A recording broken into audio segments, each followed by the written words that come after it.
Rogoth.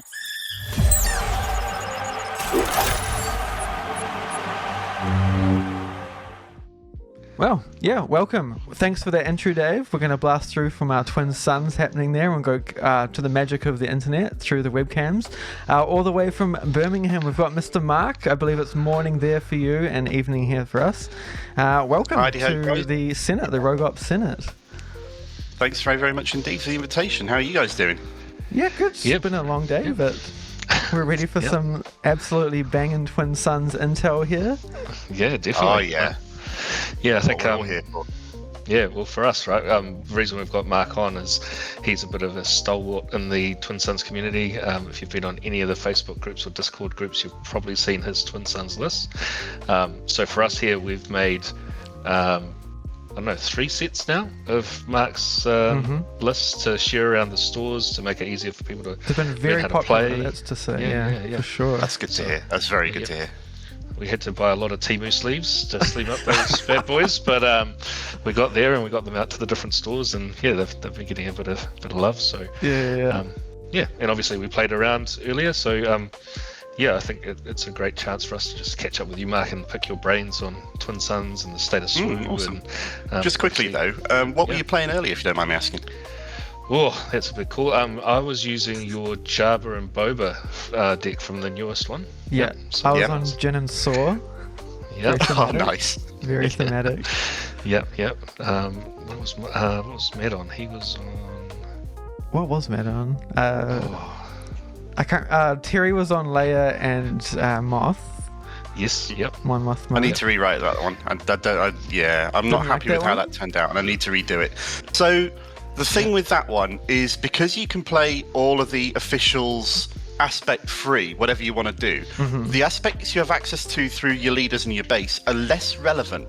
So I want to rewrite it so it does double aspect, probably double green and blue. And still include the wide range of aspects in the official units in the deck, but put in a lot more double aspect cards in there just to give it a bit more spice. So you're playing like attack pattern Delta and stuff like that for double green? Yeah, absolutely. That sort of thing. Command, anything interesting in there. Yeah. No, that's very cool. It's a cool deck. Yeah, they all have their little intricacies. I really enjoyed how much the synergies work between Jin and Saw, but all the little one-cost events and units to offset some of the turns and fill the curve was really, really nice. Yeah, absolutely. And Rebel Assault just makes that. It's a winner in that deck, it really is. Yeah. Sorry, 10 damage? What? Where did that come from? But also, aggressive negotiations in that deck? My god. Costs more than the entire deck, just that one card. That's crazy. Oh yeah, you're not wrong. Absolutely crazy. Which kind of leads us, I guess, like, what are we up to now? 12 mark decks running around? There's like 2 for each set, roughly? Oh, we're on set 7 now, so there'll be 14 decks out there, going to be 16 soon. Yeah. Do you remember the first deck you made for it? For this lot, so I first built these after Jump to Lightspeed had come out, so I did 8 in one go, which is why the first 4 decks in there don't directly correspond to the sets that they're a part of. I was more interested in putting them together, and I think, oh good lord, the first one I did was the iconic combination of Han 1, Chewie 1. Because they just go together so well, and you've got to do Han and Chewie, haven't you? Really? So that was the first one. Sick. That's a cool deck. I have played. I mean, I've played all the decks. But that one was pretty fun. Is it the Rey and Finn one also? Oh yeah, I love that. That's really fun. It's wonderful that Twin Sons is the format in which Finn shines. It doesn't work anywhere else. Complete crap. But in Twin Sons he works. And I assume you're aware of the other Finn deck in which he works really, really well. No. So Finn and Rey is obviously fluffy because Finn and Rey, and he transfers her experience into shields, which is great. Finn and Poe. Okay. Poe deploys onto a ship, attacks. Finn kills Poe, turns him into a shield. Poe redeploys the following turn. That's cool. Going. That's really cool. I guess so. Yeah, that's the question for you. Is that when you're building these decks, are you first and foremost thinking about theme, and then coming to try to bring strategies in that you can do for, like, I guess, pauper level prices and stuff like that, or is it you just picking random stuff that you think synergizes well? So part of the basic premise of my starting doing these was I wanted to make decks that I could bring and share with people who weren't interested in bringing and sharing them. Yeah. This is before the Twin Suns Precon decks, and therefore I set myself a stipulation of everything's got to be common or uncommon, maybe one rare or legendary or starter if they're cheap cards and they really fit the deck, because they've got to be accessible. You've got to be able to pick them up for under £10, however that converts to local currency. Yeah. And that worked really, really well. And it works well because in Twin Suns, power level is less important, because if you've got a overpowered deck being played by one guy, the other three can gang up on him, and it's no problem whatsoever. You can deal with that. That's fine. Leaders are the only consistent things that you have access to throughout the entire game, so they're the most critically important parts of the deck. And their mechanics working together is important, but not quite as important as the actual leader pairings themselves making sense. And if you can make them be a fluffy match, perfect. People love seeing Finn and Rey, Han and Chewie. Great. There's Vader and Palpatine. They go together. You can understand it. You can feel it. You can get behind the story and the atmosphere. And when the mechanics just work together, like, it feels like the dream come true. You've come into something particularly good, and you just build a deck around that, essentially, is how I've gone about doing those. Awesome. Yep. How often do you actually get to play these decks? Like, so do you play test them though? Is that a thing that you get to do, or? Oh god, I absolutely do not play test them in advance in any way, shape, or form. Not at all. I do play a fair bit. Yesterday I was at my local gaming store, Boards and Swords in Derby in Britain, who's actually a sponsor of my channel, so shout out to them. They're an awesome bunch of guys. They had a store showdown yesterday, which had 8 or 9 people turn up to it, which was great. We started at 10 in the morning, was done by about 2 o'clock, and spent the rest of the afternoon playing Twin Suns with all the decks and the big mat, which was great fun. So I got about 4 or 5 games into that before we had to go home. Nice. How I probably get to play it though. It's so good. It's so good. People, you can't grasp how big and impactful it is until you see it on the table in front of you. It is 4 mats worth of size. You got the planet in the middle. You got the spaceships all around it. It just looks so cool and immediately draws people in. The best purchase I've made for Twin Suns. Very, very happy with it. It's awesome. So that means you've got a good following for Twin Suns in your area then? Everybody knows I'm the Twin Suns guy.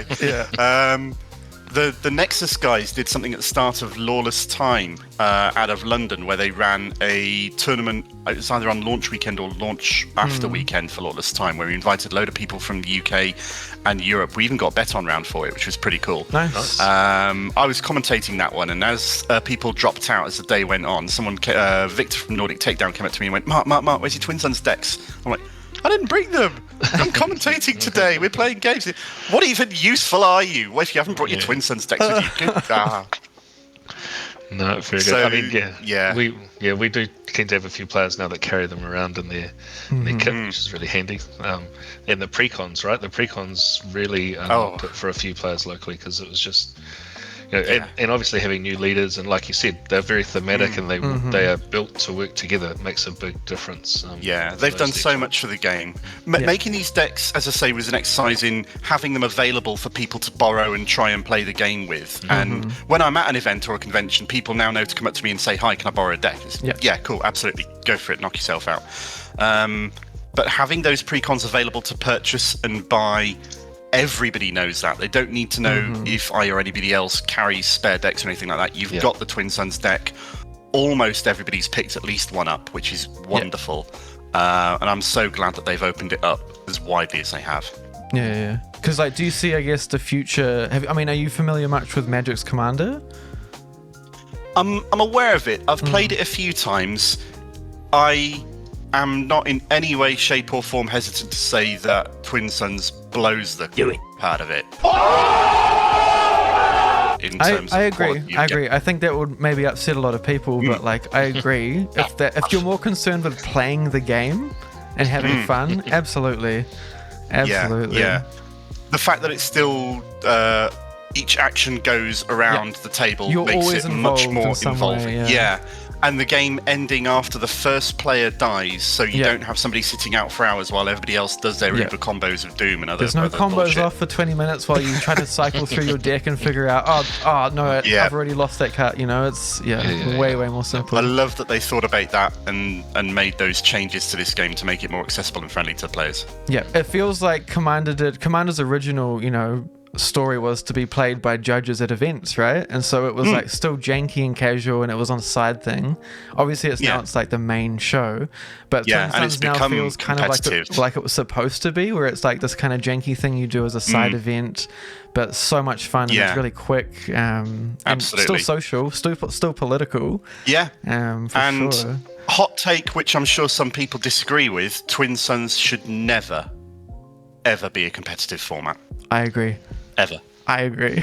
I think there should be a prize for it, but it's just like a token. So let's say you're at somewhere with prize wall tickets or something. Let's say you get 300 or 400 prize wall tickets each for competing in a Twin Suns game. The winner gets like 100. So there's something to play for, but not something worth collaborating and teaming up and making one person's day that you're ganging up on. Do it. You're not trying to break Twin Suns. Like, that's not... No. Yeah. It's fun. Normal Star Wars, you've got two people, heads down, you're focusing on the game, you're playing it, it's dead serious, you're trying every trick in the book to work out what they're doing, and there's kind of no real back and forth, there's no engagement. Twin Suns is about four people having a laugh. And have you played with more than 4 people? If that ever changes, it's gone wrong. I've played with 5 once or twice, Okay. Where we get the 4 people on there, we stick a 5th mat on the end.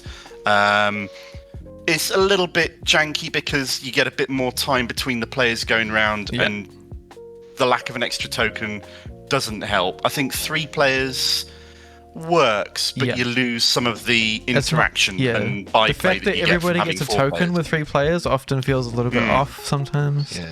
Yeah, if there was one thing you would change for Twin Suns, what do you reckon it might be? I honestly can't think of anything. I saw that question in the list of things you were expecting to talk about with me today, and no, I love it just as it is. Nothing... Actually, no. There is one thing. It's not a change, but it's an improvement. And maybe it could be done with being highlighted, and that is every time you play a game of Twin Suns and you're not counting down base health, every action someone says, how much does everybody have left on their base? And you're recalculating it every turn, and that just takes up so much time, and it's awful. So there's a little app you can get on your phone or whatever. You put your phone in the middle of the table, you put your base totals on it, and you count down every time you go. It skips all of that faff, and that would be the only change I would make to the game if it was structured. Have you tried playing with adding 10 HP to your base to make the game go a bit longer? To get to your bigger units and stuff? Yeah, I've tried it once. The one time I did it, somebody had built their deck with a lot more top end and they just dominated the game. So that didn't work out too well at the time. But if you do it as a surprise thing, then if people haven't tweaked their decks specifically to take advantage of it, then it can become more fun to do so, There's also something I've did as an extra game mode, which I call Chaos Mode. And that is everybody starts the game with a ready Jar Jar Binks in play on their side. So you just attack wherever you want and the damage goes everywhere and it just gets the game rolling. And just to make it even more fun, every Jar Jar Binks has a copy of the Death Star plans on them right there. Nice. Oh, nice. Oof. None of this slow build-up stuff. Have you played the format, the Jar Jar Binks format? What's the Jar Jar Binks format? It's like a whole deck of Jar Jar Binkses mixed with Cunning's Hotshot Blaster's Surprise Strikes. And everybody draws from the same deck in the middle. Oh, God. That's insane. The Twin Suns, the Take Blast guys out of London, they did a Jar Jar Binks token where they did the Take the Jar Jar. And the token was roll a dice and it does 2 damage to something randomly around, just like the unit does. And that was kind of cool as a 4th token. I think the idea of printing out that many Jar Jar Binks is a bit daunting. Speaking of weird cards and weird places in Twin Suns, is there a card that stands out for you as you've been building these things where it's like, you'd never see this in Premiere, but man, this goes off in Twin Suns? So many. So I've got a list of all the cards in the game that specify for each opponent or every player. And I try to include them in every single game that I possibly can. Zero the Hutt. You'll never see it in Premier Play. In Twin Suns, he's so great. good. In Proprietary Among Thieves, again, same sort of thing. The first cards I include in every single deck that I build that can play them are Repair. And Smuggler's Aid. Smuggler's Aid, straight away. God, I love that card. Fraser's Grassroots Resistance as well, same that's thing. A good one too. On-demand healing, damage, splat. They can swing the game in the last turn. They're just perfect. So, but then again, you got things like Forced Surrender that will just screw over every single player. One of my favourite decks, I didn't build it long term, because it just shortens the game, but it was really, really fun to play, was Sabine Wren 1 and Flippy Palp.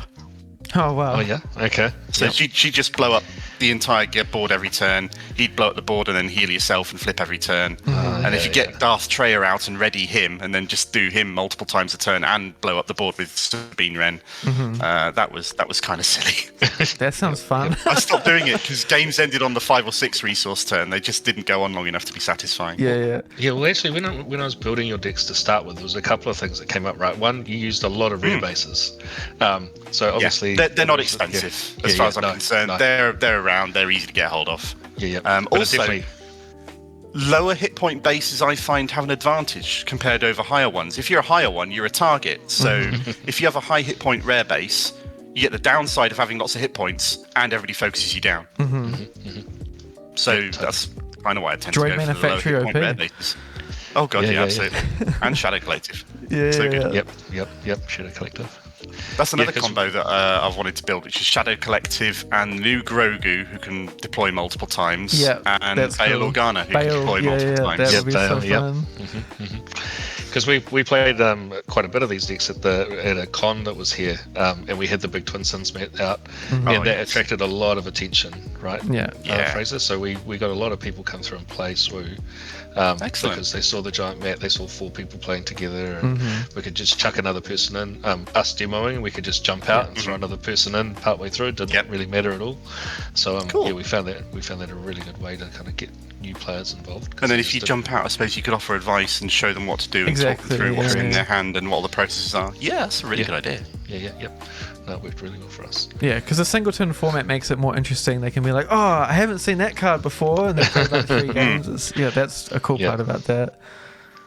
You can have multiple Lukes and stuff in your deck, and it's like, oh, I didn't know this Luke had a card, and etc. etc. Yeah, maybe in Twin Suns now there's a big enough card pool that Hunter might actually be playable as a leader. Could be. Maybe. I would love to see that. Take a lot of brain power still, I think. That's one leader I stayed the hell away from. Fair. Well, actually, because speaking of crazy cards too, we played a game the other night at my local store, and the C3PO from the pre-con went around, the one that you pass off and do damage with everything. So that was especially with someone playing the Rex to ready it all the time. Right? So we had a lot of fun throwing that thing around. Seeing all the cards they put in that are specifically made for Twin Suns, and I've got extra card budget allocated to that, and restrictions that matter in Eternal but don't matter in Twin Suns is fun. Seeing that sort of creativity is really good. Yeah, one of the things I think I enjoyed about because we played the new precons that the FFG released is just how many actual political cards there are in those decks. Is quite, even the leaders like Count Dooku is so much fun. Being able to give someone a Jordan heal and so much fun. Things like, is it Lon Pike? You know, you're like, do you want to heal 5 and give me some XP? Yeah. So what am I bid for this free battle droid? Who wants it? Who wants to draw your card? Literally. What are you going to do for me if I do this for you? Yeah. We were having a laugh about playing 2 Rexes versus each other, and trying to see what the funniest payoff would be if it was like Clone Wars or something like that you could just get as many clones as you wanted, just from doubling attacking and then getting there was so much fun. I do want to do the biggest go wide deck I can possibly manage with spies and clones and TIEs and X-Wings and Mandalorians now as well. Somewhere. There's got to be a concept in there somewhere. Yeah, because actually my favorite deck is the Mando deck, Mando and Bo. The upgrades, it's so much fun, but it's also surprisingly strong. Oh yeah, absolutely. And there's so many new Mandos coming out. I'm like, oh my god, I'm gonna have to replace cards. Like what? Yeah, I'm really hoping. Have any particularly caught your eye from Ashes then? For the things you want to do? Unfortunately, a lot of them are in green, and I'm playing the red, blue, yellow. So I'm like, do I just splash? And I don't know. Yeah. The new Gauntlet looks really, really cool. I'll probably play the Darksaber off aspect anyway. Looks super strong. Yeah, obviously. Why wouldn't you? Yeah, well, why wouldn't you? New upgrades, is the Whistling Birds, the upgrade? Deal 2 damage when you deal damage. That looks so much That's fun. another thing, isn't it? Upgrades feel so much more powerful in Twin Suns than they do in normal because of the relative lack of upgrade hate compared to them, and you just get a bigger unit building up. But also, do you really want to dedicate a whole action and a turn to potentially just removing one upgrade? Like, there's quite a big decision in Twin Suns to be like, do we really need to take rid of this guy's entrenched? Like, do we need to get to deal with that, or But that's part of it, right? Like it makes it interactive, because if someone does stack a unit, you actually have to gang up on it, right? Yeah. Like there's no.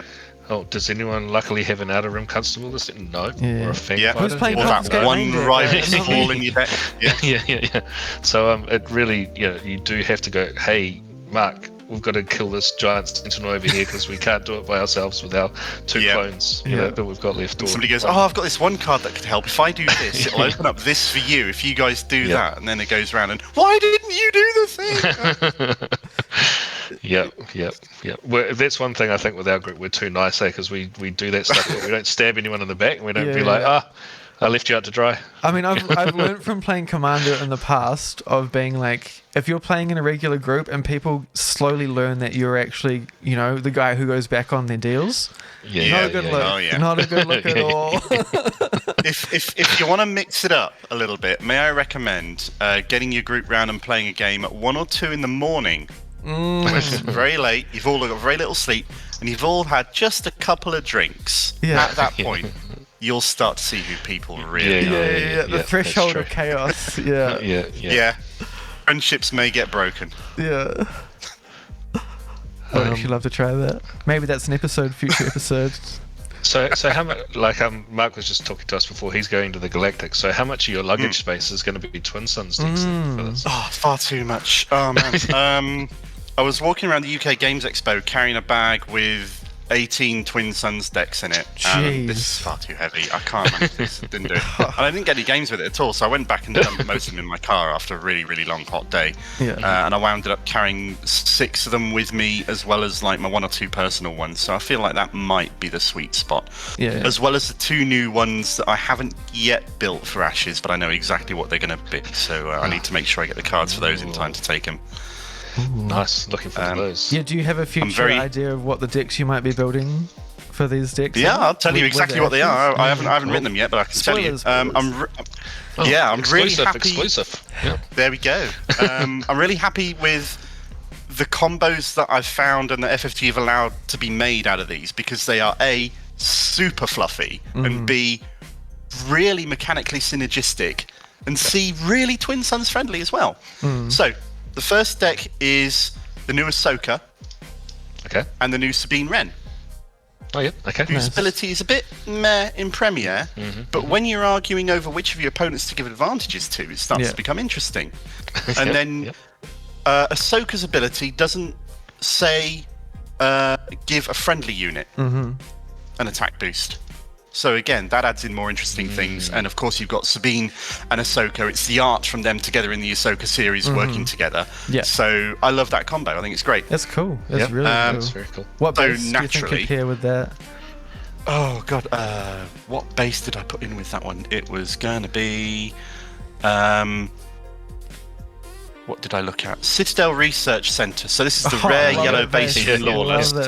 Epic action, return the friendly resource to the owner's hand. If you do, resource the top card of your deck. So I wanted to use one of the newer, rarer bases, and that ability felt relevant and interesting to this. I'd have gone with a Force one, but the new Sabine leader's not a Force leader, which is part of the whole thing between them. She's Jedi and Ahsoka's Jedi, so there's going to be a lot of Jedi synergies that I can put in the deck, but not as much Force stuff. And the other deck that goes with that is, so doing Sabine and Ahsoka, naturally I had to look at Balin. yeah, okay, let's absolutely. look at Balin. Yeah, he's going to be good. Who do I look at putting in with Balin? Shin Hati. Nice. Why not? Of course. Yeah. So we've got Ahsoka and Sabine versus Balin and Shin. Nice. And all their abilities work. Yep. And Balin and Shin are both Force, so I can give them a rare Force base, probably the red one, because they're going to be dealing damage to base, and that will synergize with what Shin does. Yeah. And they get the benefit of being able to use the Force much more than Sabine and Ahsoka do, which again ties into how the TV series played out. So I'm too impressed with myself with having come up with that. It feels far more intelligent than it should be. I'm going to look forward to building that over the next couple of weeks and then making sure I get the cards out of the pre-releases. That sounds really, really cool. Now, the next question is, how much of your soul are you going to sell at Galactics trying to get all the showcases for the pre-cons that they've brought out? Far too much. I do intend to play. I've not got 100 points. I do not intend to play in the last chance qualifier. I'm going to be doing Twin Sun side events as often as I can. I'm going to attend some of the panels because the panels were fun last year, and that's where you got the clone and droid tokens from and the X-Wing and TIE tokens from. So they're probably giving those out for the credits and spies and the other things that they're doing this year. Those I absolutely want to get all 8 of them if I can. And that's going to be my main priority. The first ones I'm going to go for are going to be Ahsoka Rex, because they just frankly look the best. And I love the Ahsoka character. Ever since she did what she did towards the end of the Clone Wars cartoon series, she's like, you are the boss, babe. Oh, absolutely. I do wish, knowing that they did make showcases. I know it's Galactics, and I know it's America's the middle of the universe, but it would have been great if they could have dropped them randomly in the pre-con decks. Do you know what I mean? A real rare chance, make them as rare as you like. But it would have been cool if one of them, you'd open a pre-con and be like, oh my god, I got to showcase them. My strongest hope in them is because they're not Premier playable, that a lot of players won't be going after them. They'll be going after them just for the looks and the fun, maybe for Eternal, but let's face it, more Twin Suns than anything else. So I hope they cost a lot less in terms of prize wall tickets than the Luke and Vader did last year. Yes. But I also hope they have some kind of a limit in place whereby each attendee can only buy each one once, and they track that and stop it, because that will stop scalpers from just going nuts with them as well. So totally. That would be my ideal. No, I hope they do something like that as well, because I think people, like you said, if they start stockpiling Ahsoka and Rexes, then that would not be great for the community. But I really wish they had dropped them just randomly in the pre-cons. The pre-cons are, who knows, maybe they'll pop up in other events in the regional, and I understand Australia's getting a PQ later on. We're getting a sectors. Oh, is it a sector? Sorry. Yeah. When I say we, it's Australia, it's not us. But sorry. We'll go over there and when they're met. They're probably the closest you're going to get for a while, sad to say. Yeah, I just hope it goes really well so it comes back, right? Because we are quite far away, and I think there are a few people from the States and stuff that have already said they're really keen to come down, and obviously the baddest batch guys that are pretty prolific around the place. Oh yeah, they're a good bunch. You'll see them at Galactics, I'm sure. So it'll be fun. But those showcases do look awesome. I'm glad they did them. I just wish they could kind of for $100 a box. A bit of a wider spreading perhaps. If I do somehow manage to get a few spares, I'll bear you guys in mind. And thanks. Yeah. Yep, we'll do some trading. Yep. Get in the what are the Grogu and Razor Crest promos down here. Have you not got those? I inputted a few for the guys. But okay. I think it was only the UK and the States. I think they had them. Yep. But we did a Mando movie night. It was awesome. So Fraser ran a Star Wars quiz with way too. I enjoyed that movie. I thought it was fun. It was fun time. It was a good space film. Yeah. It wasn't huge. It was an episode of the TV series. Yeah, a low stakes weekly episode. Just on the big screen. So yeah. What else do we cover off here? A future leader. Is there a card or like a character, I guess, that you really want to see as a future leader? Doesn't even have to be. There are 3 characters that have my heart from the old Legends stuff, because I got into Star Wars extended things when Zahn's book Heir to the Empire came out. I was in high school at the time. It was in hardback, and that's why my avatar and all the various things that I'm on is Thrawn, because he's just like the guy. And he's been brought into modern continuity, which is awesome. But I would love to see a Talon Card leader. I'd love to see a Mara Jade leader. And following on from those, the X-Wing novels I dearly adored, and I'd love to see a Corran Horn in there as well. Okay. That'd be wonderful. As a pilot, I've no idea what or they as just do. a regular. Yes, I mean obviously he's got to be a pilot. Yeah. Maybe a later version where he's a Jedi as well. But the first place you encounter him, he's a member of Rogue Squadron, so he should be a pilot. Yeah. I really want to see a version of like Iden as a rebel. Yeah, Like I want to see a good. heroic Iden leader. I think that would be really fun. I was thinking for the next round, if they did another set of precons, they should do like the baddest batch as like, and have it, like super interactive, so you'd have like 4 of them. Yeah. That'd be good. Yeah. That'd be cool. Did you watch the Bad Batch series? Yep. Yeah, I enjoyed that. a lot of heart, a lot of character in there. Was it three seasons? Yeah, I think it was It something. was either 3 or 4. Yeah. The final. I think I enjoyed the final season more because it felt a lot darker. Oh yeah, Yeah. Like it was hinting and at bringing going in into Asajj as well, and Yeah. doing all sorts of interesting things with that was kind of cool. Yeah. Yeah. Yeah, that was a good one. And then Andor, of course, I assume. What do you need to say at this point? The single best Star Wars media to have come out since the 100% original agree. trilogy. Absolutely. Oh my god. Yeah. Absolutely. So many moments and memes out of that. Lucen, Andor, all of it. I mean, they've not done any cards yet on Andor Season 2. I'm so everything- disappointed there's no Kleia. I've been waiting for a Kleia leader for so long. It's due to the lead time they've got, because when this was first being made, when SWU was first being made, I found out there's something like a 2.5 to 3 year lead time from a piece of Star Wars media being released and it translating to a release date in a SWU card, because Lucasfilm and the other people don't give FFG any heads up on what's coming at all.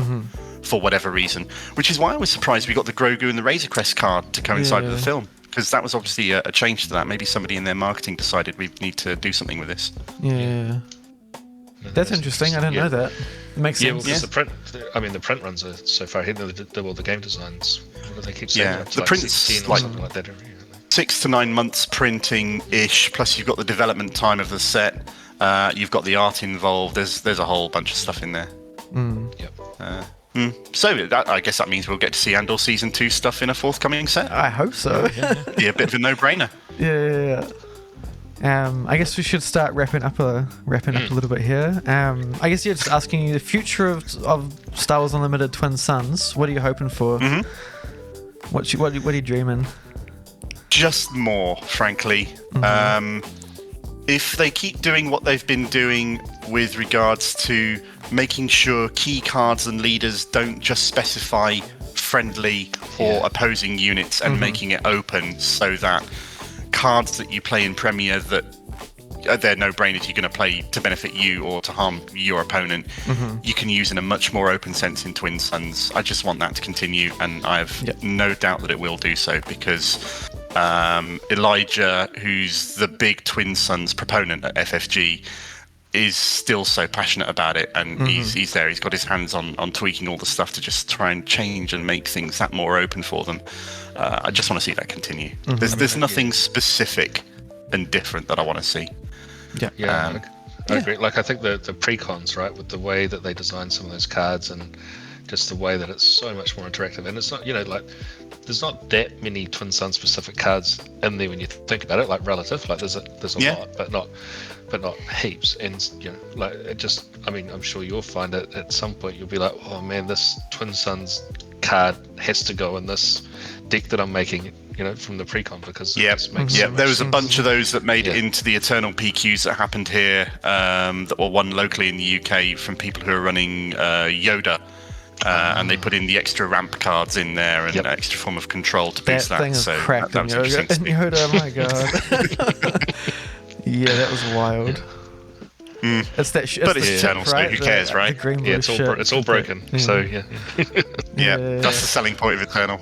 You want to play the most broken you can. Yeah, go play I still Eternal. really want to get Trilogy up and running. I think that would be such a fun way to play the game. Yeah, But it's tough though, right? Because finding it relies people on with people the- having 3 decks and carrying them around. Actually, Yeah. I've got 2 products to shout out. Right? I don't know if you've seen these, Mark, but the game castles from Gamegenic. Oh, yeah, yeah. I love that thing. Like, it's changed my life. Going to weeklies and stuff because I can have 6 decks stacked in there that fits Twin Suns in there. So I have a couple of constructed and a couple of Twin Suns, and it's just nice. not carrying a backpack around. It's just handle and off you go. I saw super handy. Gamegenic had a stall at the UK Games Expo. We had a lot of this sort of stuff on display, and I went around looking for products to see exactly like that. That was one of the ones that I saw, but they've got another one which is a dungeon something or other that also comes with a polyester case and straps, and you can wear it as a backpack, and that looked interesting. It was more expensive, obviously, but there was that. Last year, a friend of mine lent me his, he called it a quiver, which is a long stretch case, and I could fit 8 Twin Suns decks in that, and that had a backpack strap on it as well, and that was good to carry around. Damn. One of my best moments in Twin Suns was walking into the FFG mixer they did on the Saturday night, going, does anybody want a game of Twin Suns? No, we haven't got any decks. I've got 8. Oh my god, he's carrying 8 Twin Suns decks. We've got 2 tables. Off we go. Yeah, that was cool. You don't have any mats in there, do you? I wonder if they'll bring out another big mat, right? Like, I know it'll be a bit of a production. Are you aware of the like me, but- judge program and the ambassador status they've got in there now? Yeah. So they've just started doing ambassador 2-player mats, 2-player ones, which has got space down on one side and a white planet there. If you got 2 of those and put them together side by side, there you pretty go. Good work. Yeah. Yeah, That's a that good could shot. work. So I might we try and get a second one We of those. had Matt printing mats for us. Mats by Matt. Shout out. Mats from Mats by Matt, exclusive to Rogue Ops. Yeah. We had some custom ones, and we did the same thing with the ground and the space, and we had a Tatooine and a Hoth, and we got those custom printed. And they were awesome for our like we use them for the PQ streams and things like that. But we are thinking. I wonder if we can get a Twin Suns or do something clever with the design. To your point, where it's 2 mats of Matt's designs, and then have them so they're structured in a way that you can bring them together for a Twin Suns. Then you could have different planets in there and different space designs or ships floating in there. Yeah, that'd be really cool. And then the other one, obviously, that you called out, I think slightly before, but the Take 30 app that's running around with the 4-player thing. So we're all about that one.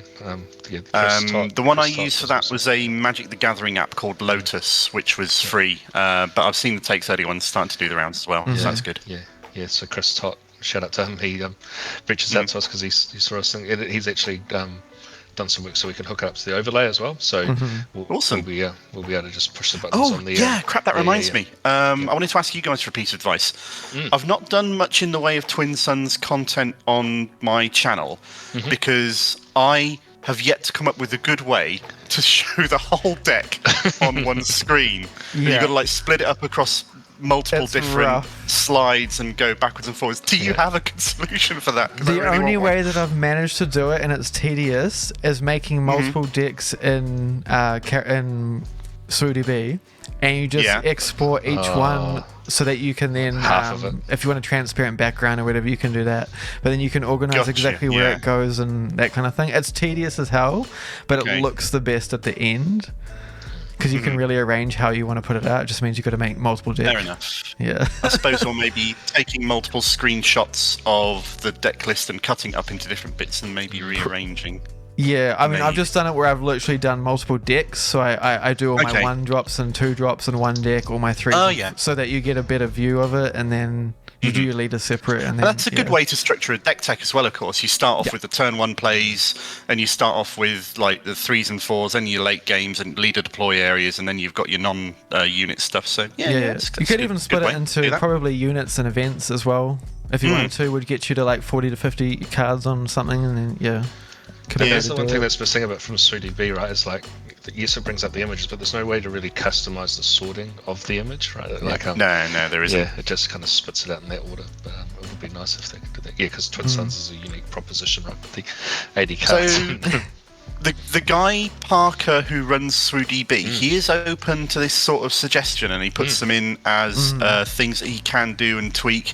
And if you support him on Patreon, which I strongly recommend, because he puts a lot of time and effort into running ThruDB, and the Patreon just helps him essentially manage the costs of the server and keeping it running, because it's a huge site. It's one of the biggest sites in Star Wars Unlimited. I do, because I get the hyperspace graphics thing, right? Yes, that was a suggestion. It wasn't there initially, but it was a suggestion that got made, and it was easy to implement. So if you're a Patreon backer, your 3DB deck lists are in hyperspace, which is cool, right? Totally. And for us, right, if we're streaming, then we're doing like the PQ stuff or whatever, then we can whack a deck list up and it's all in hyperspace. Looks mint on the screen as well. So, Little flips. And it's like, to your point, it's a nominal amount. Like, it's not a lot that he asked for those Patreon levels. It's what a godsend that dude is, right? So definitely, top guy. If you can support him, then definitely support him. Yeah, I guess, and then that brings us to the end. It's just like a thank you to you for putting in this work for the community. It is people like you, literally, that makes this game different from a lot of other TCGs. It's those little like rogue operations kind of around the globe, really, that are helping the community as a whole is really, really cool to see. So yeah, just big thank you. So I started doing what I'm doing because FFG has got the reputation for cancelling games. Yeah. And I wanted to make sure that people could play the game as much as they wanted, as find out where to play, when to play. And that's why I do what I do. So selfishly, it's to keep the money that I've spent in SWU live. Yeah. And unselfishly, it's to help everybody enjoy the game a lot more, ultimately. That's how it all we appreciate it. Yeah, I mean, like absolutely. We said earlier, right? your decks have definitely changed. Like, for us, for me, right, I'm not a TCG player. Like, SWU was my first TCG, and I met Fraser and Matt and a few others, and really love it. Awesome. But the way that I kind of thought about it was like, I don't have the brain capacity to build a Twin Suns deck myself. So like Fraser and Matt, they were early adopters, right? They jumped into Twin Suns and they had stuff running around. It's like, my brain doesn't work. Do you want my formula? Well, yeah, I mean, if you want it, but also, like, before you share that, right, it's like seeing your post and just going, right, well, actually, there's some really cool, like the leader combos, to your point, right? I can look at the leaders and go, Jabber and Boba, awesome. I'm going to grab that, and I can take the basics of your list, and then I can upgrade it, right? So I can chuck some more reads in there. I can do some crazy stuff. I can get some of the Twin Suns pre-con cards in there and make it nuts, right?